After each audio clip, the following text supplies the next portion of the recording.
Dirt Trax is sponsored by Can-Am, the ride says it all. Polaris, the hardest working, smoothest riding off-road vehicles. Hatfield-McCoy Trails, where hundreds of miles of off-road adventure await you today. And by Yamaha, conquer outdoors. It's the most anticipated new side-by-side model introduction in recent history. It has the industry buzzing and it has its competition cowering. It's finally time for us to get our greasy mitts on Polaris's all-new Razor 1000 XP. So stay tuned for our first impressions.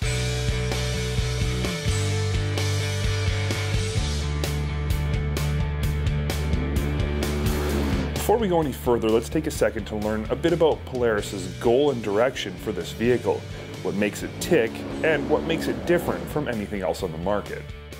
Well, the Razor 1000 XP is brand new from headlights to taillights. It's got a new frame, it's got a new style, it's got a very aggressive new style, it's got a new interior, new comfort, and it's got a brand new 107 horsepower engine.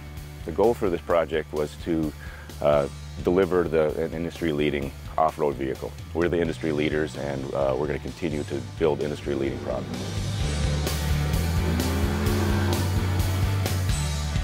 The most important things that we focused on with any Razor are power, suspension, and agility. And with this product, we actually brought in comfort and customization as well. To say the Razor 1000 has an impressive list of specifications would be a gross understatement. It has the most impressive list of standard features I've ever seen. And we all know that the most important part of any great side-by-side is its chassis and drivetrain. So what makes the underpinnings of the new Razor so impressive? We were able to start from the ground up. This is a brand new vehicle, so it has a brand new frame under it, has a brand new suspension. So by lengthening the chassis about 9 inches, it's a 90-inch wheelbase, and also focusing in on how we wanted to do the suspension. We created 16 inches of front suspension travel and 18 in the rear. Basically, the new front drive system, first of all, it's 80% stronger than the last one. It's bigger, it's beefier, stronger for all the power that we have and the capability that this vehicle has. It needs that extra strength. But it also is what we call close ratio, which means the rear wheels, when the rear wheels lose traction or there's a speed differential between the front and the rear, it engages much quicker than our other system, and it also, the wheels now turn at the same speed, very close to it. In layman's terms, the new close ratio front drive works just like Polaris's old 4x4 setup, but faster. The old system required a 20% difference in wheel speed between the rears and fronts before it would engage the front drive. The new system requires only a 2% difference in speed between the front and rear wheels before it engages. Essentially, this means it's always engaged, delivering power to the front wheels. To say this has a huge effect on handling would be, again, an understatement. Top all of this off with a way beefier front diff and housing, and you've got a package ready to harness all 107 horsepower and get it to the ground efficiently and effectively. Yeah, basically the goals for the engine were to be at least over 100 horsepower. We challenged the team to see what we could get out of the thing, and came out to 107 horsepower. Well, it basically is a new motor. There's some common componentry between some of the engines we currently make, but to handle that power, we increased some cooling capacity and some different oiling. The ProStar 1000 is based loosely on the 900 ProStar architecture, but it brings a vast array of new componentry. Does 107 horsepower feel impressive? It feels insane. On a straight section of road, I had my test Razor doing 80 miles an hour and it had more left in it. Power is smooth on initial squeeze, builds quickly through the mid-range, and never seems to run out on top end. In a word, it's perfect. Another interesting feature of the ProStar 1000 engine is impressive only by its invisibility. We're largely unimpressed with the feel and lack of feedback with electronic throttles on other side-by-sides. The electronic throttle setup on the Razor 1000 feels and performs exactly like a cable-operated setup, which is exactly how it should perform. Keeping 107 horsepower on the ground is no small task.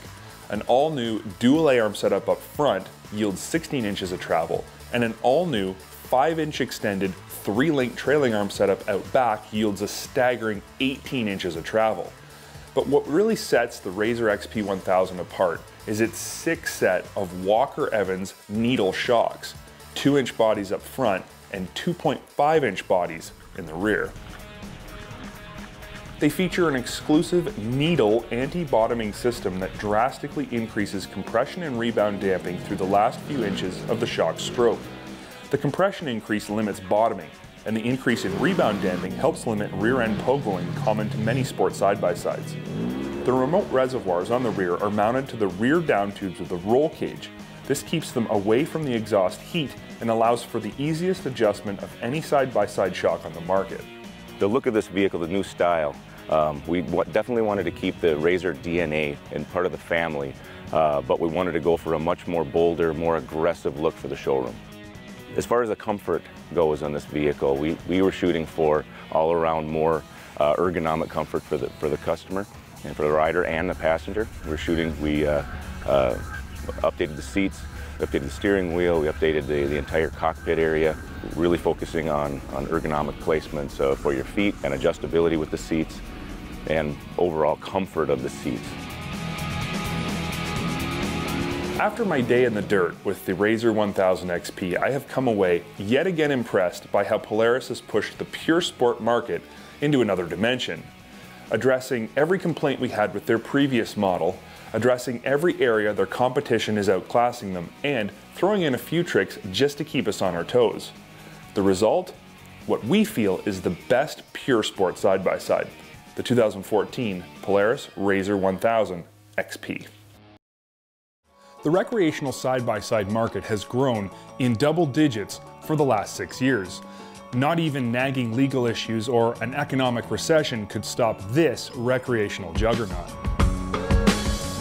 Now, the market is spilling over with vehicles designed to play every bit as hard as they work. And if you jumped into the game right now, you might not have a good understanding of where all this fun began. Back in 2003, Yamaha announced that the very first Rhino 660 models would be hitting showroom floors early in 2004. At first, the majority of the ATV media didn't really even know what to make of this new idea. Before the Rhino, side-by-side ATVs were designed with one purpose in mind: get the job done where bigger vehicles couldn't. And to say these things weren't much fun would be an understatement.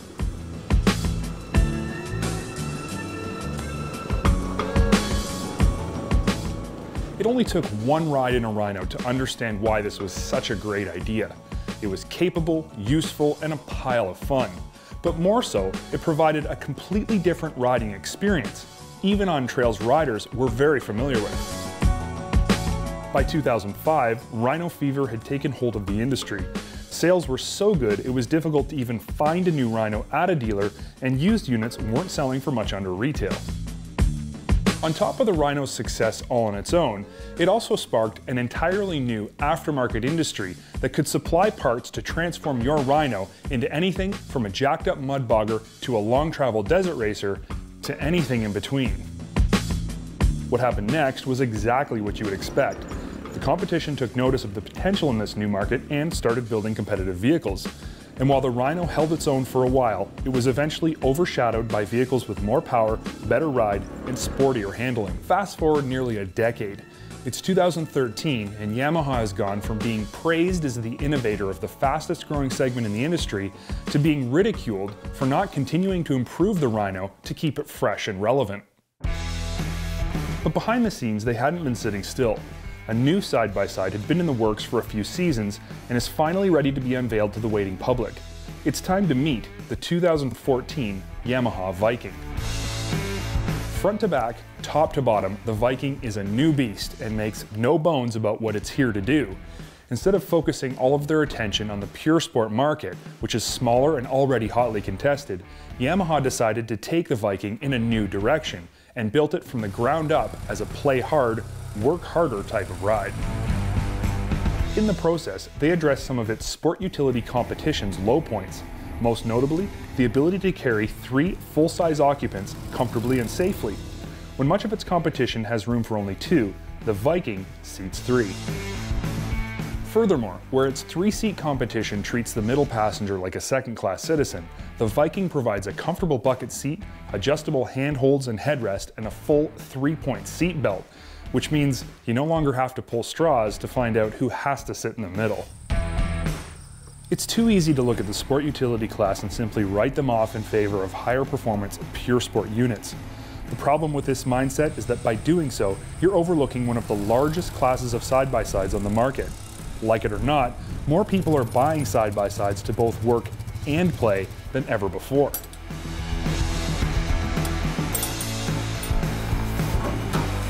Yamaha's new tagline for the Viking is "Real World Tough," which plays to the idea that a true multi-purpose side-by-side should have no limitations.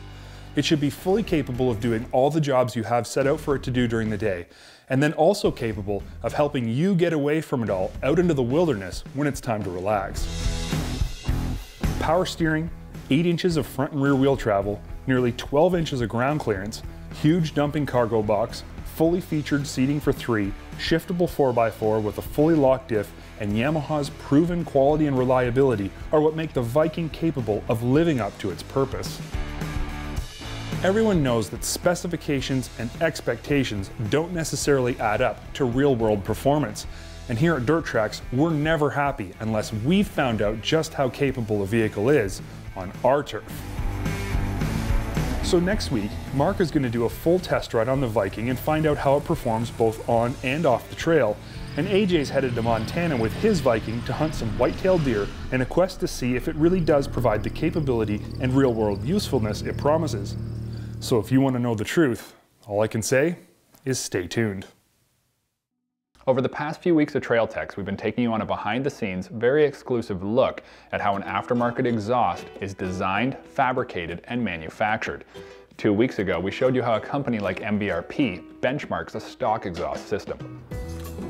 After dyno testing to baseline horsepower and the ultra-cool flow bench back pressure testing, the very technical, and my personal favorite, 3D optical scanning of the stock exhaust and bodywork gives the designers at MBRP the hard data they need to jump into CAD design and ensure the product they design will fit. This virtual production ensures nearly perfect fit and also allows the crew to review different design styles prior to taking the exhaust to fabrication, saving both time and money and ensuring only the best options get through to fabrication. The computerization process is changing everything we come in contact with in this day and age, and a company like MBRP utilizes things such as the 3D optical scanning to not only create product quicker, but with greater precision. Following the CAD mock-ups, the rubber truly hits the road, and prototype designs must go to fabrication. With a company like MBRP, nothing needs to be outsourced, as on-site the company has all the material, manpower, and manufacturing capability to design everything from a side-by-side exhaust to a full diesel truck system. Nothing stands in the way of production, and the team at MBRP has all tools necessary to manufacture the best quality exhaust and exhaust products in the business. Figuring out the exact design that will go to final production requires more hard testing. After dyno and flow benching, the techs at MBRP will be able to figure out exactly what works and what falls by the wayside. In the end, 2 different versions of the exhaust have been taken to final production. The true dual system utilizes a new head pipe and exits 1 on each side. While horsepower is up on this setup, it's not significant. After talking with Chris Doble from MBRP, he informed me that the stock head pipe on the XP900 works very well and utilizes the scavenging effect of the ProStar motor to help suck the spent charge out of the engine and move the exhaust out of the system quicker, therefore increasing flow and horsepower. If you completely remove the muffler on your XP900, you're going to gain about 7 horsepower, which means that this motor really likes to flow freely. But with sound emissions being so important these days, keeping as much of that 7 horsepower as possible while still staying sound legal is what's truly important. The double stack system uses 2 4-inch housings that are extremely free-flowing and also keeps the stock head pipe. On the dyno, it runs 5 horsepower above the stock system and stays at 96 decibels. While other systems out there typically use a 5-inch diameter or larger single housing and go over on legal decibels, the dual 4-inch MBRP design is able to stay under the radar. It's truly the best bang for your buck, and while it does stay legal in the sound department, when you get on the throttle, you know it's not stock. With both of our MBRP Razor exhaust systems complete, the true test is to take them out on the track and see how they feel. Stay tuned to upcoming episodes where I'm going to do just that and show you what the MBRP Advantage is all about.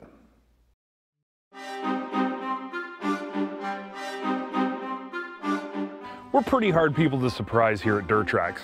Most of the time we're anticipating or speculating about things before they happen.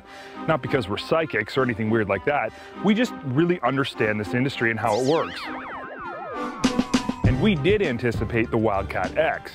When the first Wildcat was released, it was underpowered.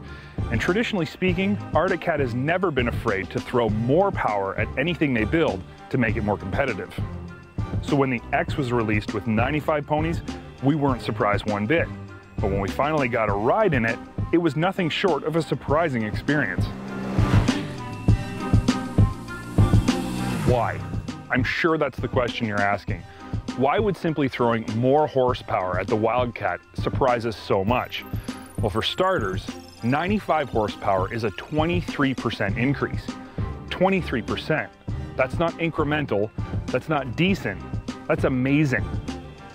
The second reason we've been surprised by this new Wildcat X is that 95 horsepower feels really impressive. Not just better, it's way better. And it should be. The Wildcat X is the second most powerful ATV or side-by-side that's ever been mass-produced, second only to Can-Am's 1000 Maverick. And while the Wildcat is down 6 horsepower on the Maverick, it's what's underneath the plastic that really makes it stand out. We picked the Wildcat X as our favorite pure sport side-by-side in 2013 for a reason. It has the best mix of real-world features and traits an aggressive rider would want. It definitely lacks in some areas, but it has everything that's truly important, and that's what counts. 18 inches of front and rear wheel travel is nothing to scoff at. And while this setup may not be some fancy, new, out-of-the-box thinking rear suspension design that's got an arms-long list of additional features and benefits, it is a standard 5-link setup that's been proven time and time again on racetracks and long-distance race courses all over the world. And to be honest, I don't really care how the suspension on my side-by-side works, as long as it works well. A 5-link is pretty sophisticated and it works, enough said. The double A-arms on the front of the Wildcat aren't really that impressive either, but land this sucker nose down 20 or 30 times like I did, and you won't care if there's a set of McPherson struts hiding underneath there. The Wildcat soaks up the worst of your bad decisions without abusing you for it. Power steering is an absolute necessity on today's ultra-long travel and ultra-wide pure sport rigs. Those wheels are simply too far out there and are moving way too much to go without some form of assist. Arctic didn't ever mess around in this area either. The Wildcat has always come spec'd with power steering. Now, it may not be some fancy power steering setup, and it does lack just a little bit of assist at slower speeds, but it does a great job of filtering out all the negative feedback coming from the wheels into your hands. Of course, all is not perfect. With us, it never is. We have impossible expectations and won't stop complaining until somebody gets it exactly right. With the Wildcat, we complain about 2 things in particular. First, its turning radius. When I was a kid, the school bus used to have to turn around at the end of my driveway, and I'm pretty sure that 47-passenger school bus had a smaller turning radius and required less room to make a U-turn than the Wildcat does. Its turning radius is big, like big. But it's not at all an issue on faster trails or fire roads. It is an issue when the going gets even remotely tight. Many will blame the long wheelbase, but there are even longer side-by-sides out there that turn sharper, so we know this can be improved. The only other complaint I have is with the overall finish quality of the Wildcat. Its interior looks more like a race vehicle that's already been stripped of all of its extras than it does a high-end pure sport side-by-side. Its competition is stepping up big time, proving you can have all the performance and still keep the amenities and beautiful finish quality. If they can do it, we know Arctic can too. If there's one thing we don't want Arctic to change, like ever, it's the seats. Man, I love these seats. They're the perfect shape, they're mounted super low in the chassis, they're reclined at the perfect angle. I love everything about the driver ergonomics. At 70 miles per hour, you really shouldn't be looking down at the interior of your side-by-side, admiring all the fancy gadgets and trim lines you've got that others don't. you should be looking way down the trail at the rapidly approaching obstacles and corners. And when we drive the Wildcat X the way it was meant to be driven, all the things we don't like just seem to drift out of our minds, leaving us free to focus completely on how it performs.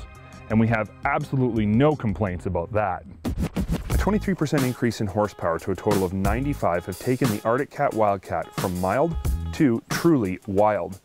18 inches of suspension travel, incredible ergonomics, and more than enough horsepower make the Wildcat X the sport side-by-side for the serious rider. Trax Television has been sponsored by Polaris, the hardest working, smoothest riding off-road vehicles. Can-Am, the ride says it all. MBRP Performance Exhaust, making power with MBRP. And by Arctic Cat, share our passion.